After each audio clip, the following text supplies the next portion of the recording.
the mat with me. Today I'm going to be sharing a quick but effective beginner strength yoga flow.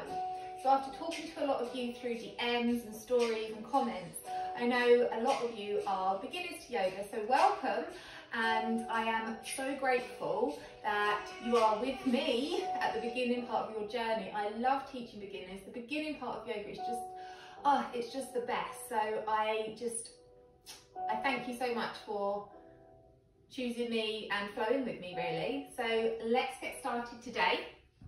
So we're going to start in tabletop, and just to bring awareness to our body and mind, we're going to start with a few cat-cows. So closing down the eyes, moving really slowly through arching your back, and then rounding your back and dropping the gaze.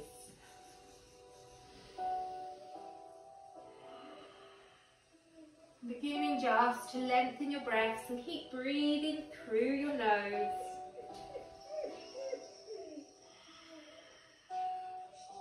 Beginning just to feel the breath move through your body as you're moving, and also staying present with your breath to kind of still that monkey mind. Just a few more breaths here. Good. Now finding your neutral spine, so we're in tabletop. We're going to start our first strength exercise, which is bird dog. So we're going to slide the right foot backwards and picking it up. Taking a look behind just to make sure that you're not lifting too high or too low. So our leg is straight behind us. Now, can you lift your left hand off the mat? If you can you reach it forwards? If not, stay here. Holding here for 1. Inhale. 2.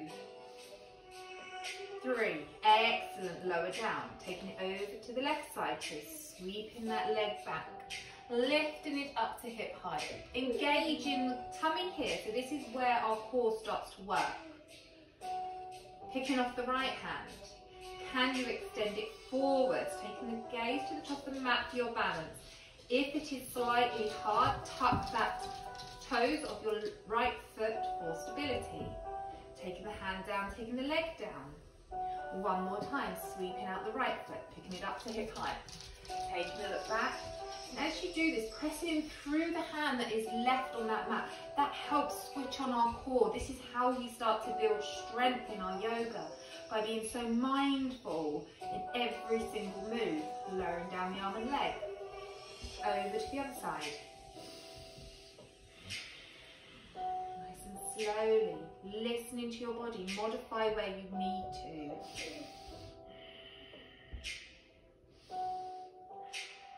Lower it down, excellent. From here we're going to tuck the toes under, walking the hands slightly forward and peeling our legs off the mat to find our first downward facing dog. Walking out the heels here. Good. Now downward facing dog, it doesn't matter if your knees are bent, it doesn't matter if your heels are not on the floor. We really want to try and create a long spine.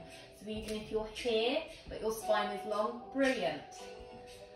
So just grounding down here, taking 5 breaths while I let tummy out.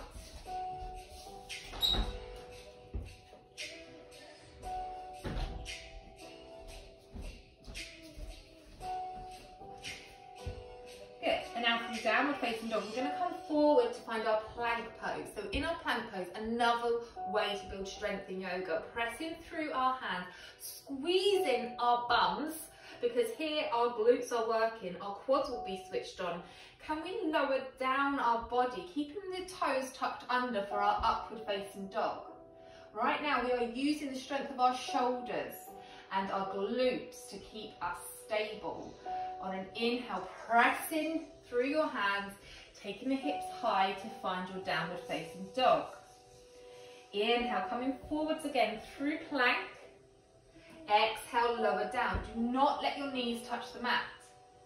Inhale, taking the hips nice and high, all the way back to downward facing dog. Can you start to feel the strength and heat build? I can. Inhale, moving forward one more time. Plank, lower down, upward facing. Don't let your knees touch. Downward facing. Oh, let's do it one more. Feels good. Inhale, coming forward to plank. Excellent. Taking the lower body down, supporting yourself through your shoulders, squeezing your bum, taking your hips nice and high. Excellent. So that's strength. Exercise number 2 we've got. Pedaling out the feet here. Now a tip in downward facing dog, always keep your dog active. That's sort of like a relaxed dog. We want active dog, so we want our strong arms. We want the creases of our elbows to face each other. We want our spine nice and long. Again, it really doesn't matter if your feet are on the floor or not, or if you have a bend in your legs. You can build strength by just staying in downward facing dog. Looking to the top of your mat, we're either going to step or jump to meet our hands.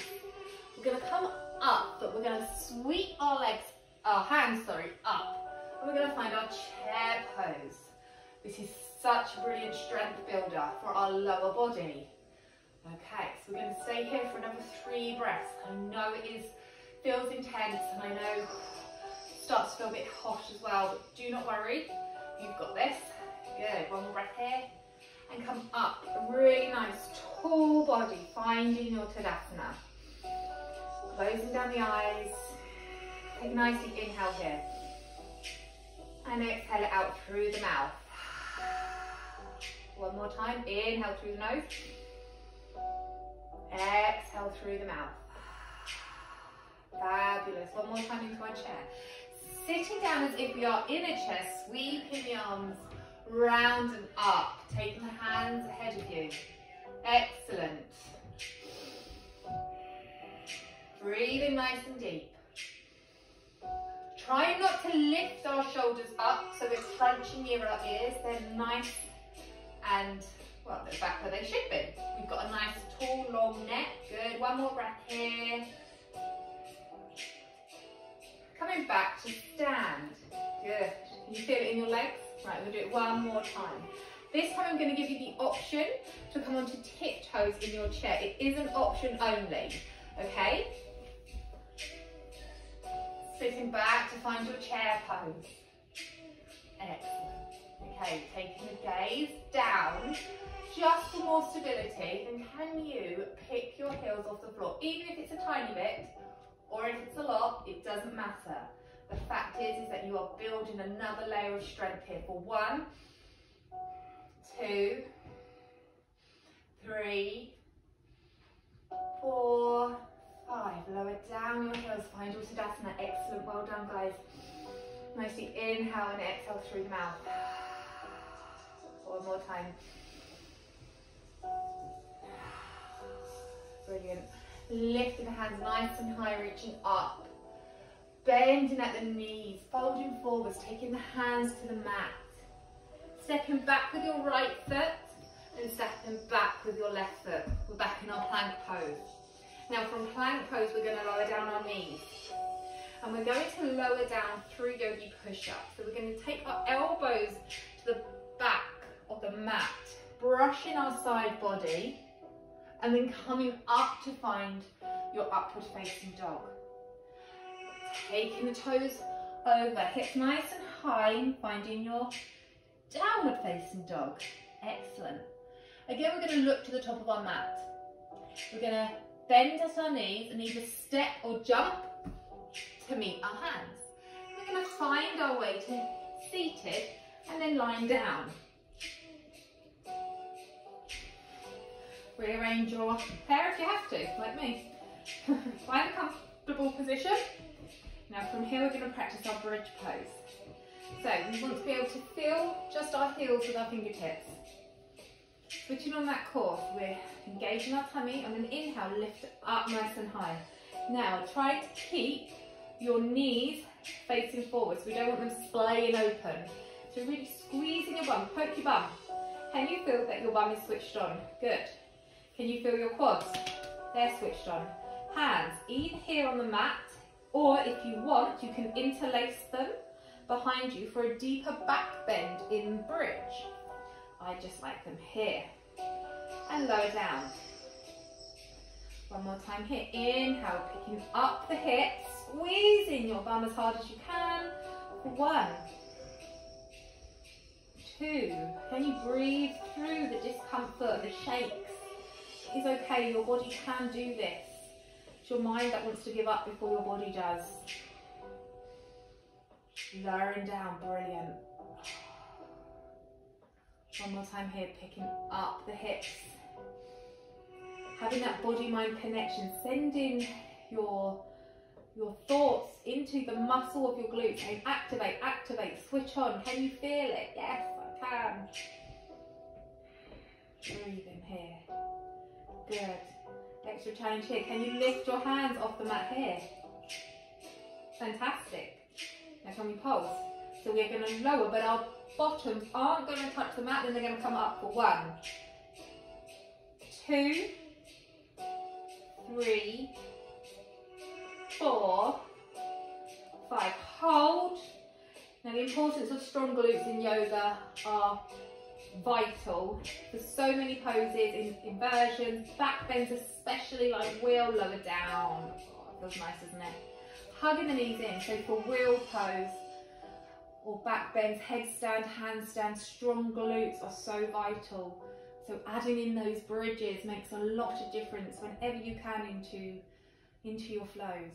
Okay, quick stretch of the glutes. So we're going to take our lying down pigeon. So we're going to place one foot on one thigh, not the knee. So we want to protect the knee, flexing our foot and then hugging the leg in from behind the leg. Feel that glute release. Nice stretch. Good. Take it over to the other side. So the same setup. It's like a figure 4. Really important though not to have that foot on the knee. Breathe into the muscle. Send some loving energy there. And taking the hands down, take the legs down, either having them relax at the soles of the feet or just letting them splay long for Shavasana. And even if you don't have time to stay in Shavasana or a resting position, even just 5 breaths here. This helps you end the practice, helps you reconnect your body, mind and spirit, and helps create more of a mindful experience to the whole movement that we've just done, rather than rushing off to the next thing we've got to do.